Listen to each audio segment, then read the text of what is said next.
วัสดีค่ะครูเลสลี่นะคะที่จะเข้ามาแชร์โดกรามาပိုင်းမှာပါတင်ရမလဲဆိုရင်တော့เคยဆိုတဲ့စာလုံးကိုတင်ရပါမယ်အဲ့တော့เคยဆိုတာပါလေเคยဆိုတာမြန်မာလိုမျိုးဖူးတယ်လို့အဓိပ္ပာယ်ရတယ်ပေါ့နော်အဲ့တော့ကျတော့မြန်မာမှာဆိုရင်လည်းပြောရလေမှာဆိုရင်ငါသွားလိုက်ဖူးတယ်ငါထိုင်းနိုင်ငံသွားလိုက်ဖူးတယ်ငါဒီကိုရီးယားစားဖူးတယ်စားတဲ့ဖြင့်ဒီတခုခုကလောက်ဖူးတယ်လို့ပြောတဲ့ချိန်မှာဒီเคยဆိုတဲ့စာလုံးကိုသုံးပြောမှပြောရမယ်နော်โอเคဒါဆိုရင်ဒီတစ်ခေါက်မှချက်တော့စာကြောင်းတိစောက်ပုံကိုကြည့်အောင်เคยပေါ့နော်အဲ့တော့เคยရဲ့နောက်မှာအမြဲတမ်း verb ကလိုက်ရပါမယ်အဲ့တော့ verb ဆိုရင်ချက်တော့ပါရှိရလဲစားသည်စားလိုက်ပါတော့အဲ့တော့စားသည်ကกินအဲ့တော့စားဖူးတယ်ဆိုရင်เคยကရှိပါသွားမယ်ပေါ့နော်အဲ့တော့เคยกินနော်เคยกินဆိုရင်စားဖူးတယ်အဲ့ဆိုရင်နောက်တစ်ခုသွားဖူးတယ်ဆိုရင်ရောเคยไปဖြစ်မှာပေါ့နော်เคยไปมาဆိုရင်ငါလာဖူးတယ်ဆိုရင်လည်းเคยมาเนาะတနည်းအားဖြင့်လာဖူးတယ်ဆိုရင်เคยมาเนาะဒါဆိုရင်သူ့ကိုစာကြောင်းတစ်ကြောင်းလုံးကိုတိစောက်ကြည့်အောင်အဲ့ဒီမှာ example sentence မှာပထမတစ်ကြောင်းကကျမထိုင်းနိုင်ငံကိုသွားဖူးတယ်ဆိုတော့ကျမဆိုတဲ့ subject ကရင်လာမယ်အဲ့တော့ฉันသွားဖူးတယ်လေပုံမှန်စာကြောင်းမှာဆိုရင် subject verb object ใช่ไหมအဲ့တော့ verb ကလာမယ်ဒါပေမဲ့ဒီမှာကျတော့ဒီ verb ရိုးရိုးပဲမဟုတ်ဘူးသွားဖူးတယ်လို့ပြောရမယ်ဆိုရင်တော့မဆိုရင်เคยဆိုရင်ဟာလာမယ်ပြီးမှသွားတာဆိုရင်ไปဘယ်ကိုလဲနိုင်ငံထိုင်းနိုင်ငံဆိုရင်ประเทศไทยนะအဲ့တော့ကျွန်မထိုင်းနိုင်ငံသွားဖူးတယ်ဆိုရင်ฉันเคยไปประเทศไทยนะနောက်တစ်ကြောင်းလဲသူထိုင်းအစားဖူးတယ်ဆိုတော့အခုနရှယ်တော့ပြောတဲ့ပုံစံမျိုးပဲစားဖူးတယ်ကเคยกินနဲ့သုံးရမှာပေါ့เคยกิน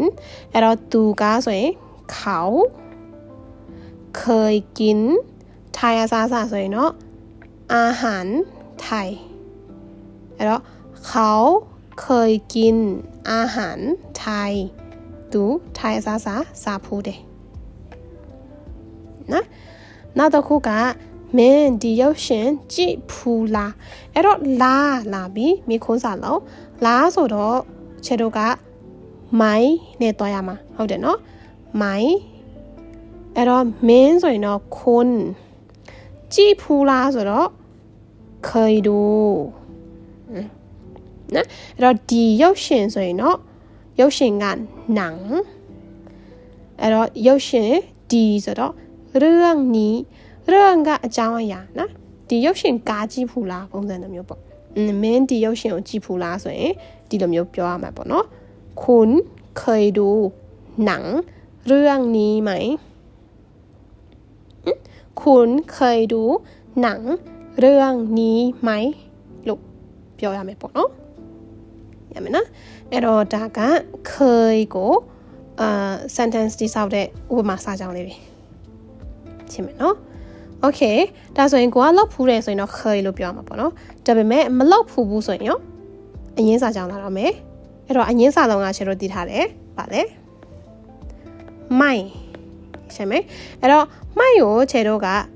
ဘာနဲ့တွဲသုံးရမလဲဆိုတော့ဒီဖူးဒီဆိုတဲ့เคยနဲ့တွဲရမှာပေါ့အဲ့တော့သူ့ကို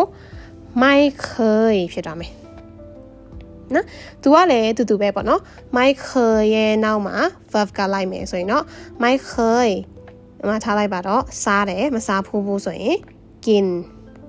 အဲ့တော့မစားဖူးဘူးဆိုရင်ไม่เคยกินမတော်ဘူးဆိုရင်ရောไม่เคยไปမတော်ဘူးဆိုရင်ไม่เคยไปမလာဘူးဆိုရင်လည်းไม่เคยมาညမယ်နော်โอเคဒါဆိုရင် the ကြောင်းလုံး sentence the ကြောင်းလုံးကြည့်အောင်အဲ့တော့မဆိုရင်ကျမကိုရီးယားကိုမသွားဖူးဘူးဆိုတော့မသွားဖူးဘူးဆိုရင်တော့ဘာဖြစ်မှာလဲไม่เคยไป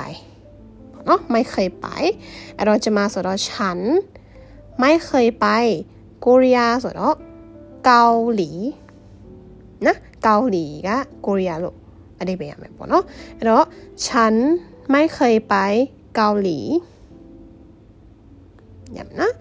နောက်တစ်ခုကသူဒူရင်ဒီမစားဘူးဘူးဆိုတော့မစားဘူးဘူးဆိုရင်ไม่เคยกินအဲ့တော့သူကเขาไม่เคยกินดูยินดีဆိုတော့ทุเรียนนะทุเรียนကดูยินดีအဲ့တော့เขาไม่เคยกินทุเรียนดูยินดีမစားဘူးဘူးရမယ်နော်နောက်တစ်ခုကမင်းနင်းကိုမမြင်ဘူးမလားใช่ไหมအဲ့တော့မလားဆိုတော့မင်းခုစားလုံးလာမယ်အဲ့တော့မလားကမိုင်အဲ့တော့မမြင်ဘူးဆိုရင်ไม่เคยเห็นအဲ့တော့မင်းကคุณไม่เคยเห็น